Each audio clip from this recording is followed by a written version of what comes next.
Megan Hicks of I Run Far. I'm with Beth Pascall. It's a couple days before the 2021 Western States 100. You're back again to Western States, Beth. Hi. I am, yeah. It's so exciting to be here, although I feel like I've been knocking around for a while now. But yeah, it's great to be here. It's super exciting. Feel fresh after a couple of years absence from this place. So yeah, it's exciting. Yeah, so there's a lot to talk about there, but first I want to talk about 2 years ago, the last time this race took place. You were just off the podium, 4th place, first bridesmaid, I guess we can say. You know, a person who does quite well at this race but still comes back, you must be seeking more. Yeah, of course. It would be great to be on the podium. I mean, last time I was super happy just to finish that high up. So yeah, it wasn't like I was upset not to be on the podium last time, but now coming back, knowing the course and having perhaps, yeah, being better prepared this time, yeah, I would like to be up there. Yeah. You've been in the US, I think, since the Canyons 100K in April. Have I got that right? Yeah, so about 10 weeks now. You're using all of your visa. Pretty much, yeah. And so from following you on social media, Strava and Instagram and stuff, it looks like you've been splitting your time between California and Arizona? Yeah, so after Canyons, I went up to Flagstaff and I was there for about 6 weeks, I think, and then came back to California 3 weeks ago, and my husband came out as well. So for the last 3 weeks, we have been milling around. Yeah, kind of around the area. We went to Yosemite last week, which was really cool. Just, yeah, it's felt a bit like a holiday. We've been camping again like we did in 2019 and just, yeah, having a nice time. But you've been training your brains out, or at least that's what it looks like according to Strava. Not the whole time, actually. No, it feels like it's been quite a short period of time between Canyons and now. It's 9 weeks, I think. And it took me quite a long time to recover after Canyons. I think it was the race and then going to altitude straight afterwards. And I'm not great with altitude, which is one of the reasons I went to Flagstaff. But yeah, it took a long time to recover. But yeah, I did have time to get a few good weeks of training in up there before coming back here and tapering. So yeah, not crazy training, but enough, I hope.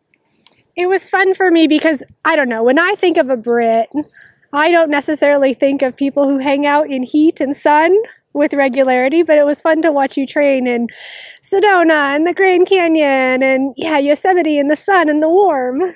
Yeah, well, that was the idea of coming here, really. Like, you can't get heat and altitude many other places.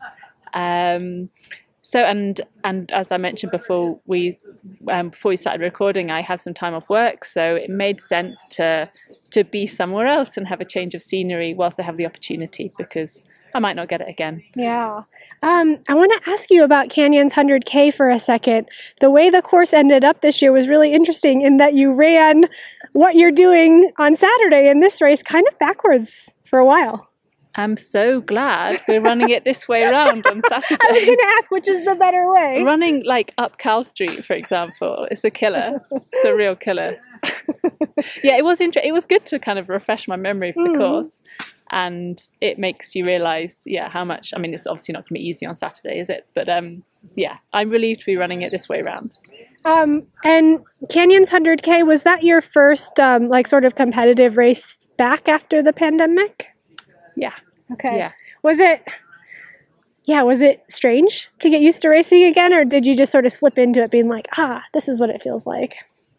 Yeah, it wasn't strange racing as such. I think it's strange, like, because I've travelled a fair bit in the last few months, getting used to the COVID culture in different places takes some getting used to. Like, you meet, like, because when I came out, well, I was in the Canaries on a Salomon camp actually before I came out here, and it's like I haven't hugged anybody. It's been illegal to hug anybody for like well over a year. You know, I don't know what the social etiquette is. Like, can I come within 2 meters of you? When do I have to wear, like, all these things? And it changes from place to place? It changes from place to place, exactly. And I was seeing all these people, and it was amazing. Like, I haven't even seen my family. It's been like 10 months now. So yeah, that's really interesting. But racing felt fairly natural, I guess. No debacles with like forgetting your water bottles or leaving stuff at aid stations, or just that learning curve of racing? I did make I went the wrong way. Oh, okay. But that's, I think I have a habit of doing it anyway. I don't think that's just being a bit race rusty. I feel like a lot of people I'm talking to are like, they're doing a training race before their goal race because they're like, I forgot how to aid station, I forgot how to drop bag, I forgot these sort of like normalized things pre-pandemic. Yeah, and I guess as ultra runners, we don't race that often anyway. So, well, who knows what will happen on Saturday? But yeah, I think it will all come together okay. Fingers crossed I won't, forget water bottles or anything. A lot of things are the same since 2019, but a lot of things are different. Like there's no snow in the high country this year. Maybe it's going to be about 10 degrees hotter. It seems like maybe the competitive depth of the women's race has increased by 5 or 6 gals, something like that. Yeah. How do you, what's your mindset this year? So in 2019, I just wanted to make top 10. I think a lot of Europeans come here and don't necessarily do that well first time round. So I was kind of scared. I didn't know how I'd cope with the heat. In the end, it wasn't a particularly hot year, but I ran quite a conservative race. And this time round, knowing the course a bit better and things, I probably will race a bit more aggressively.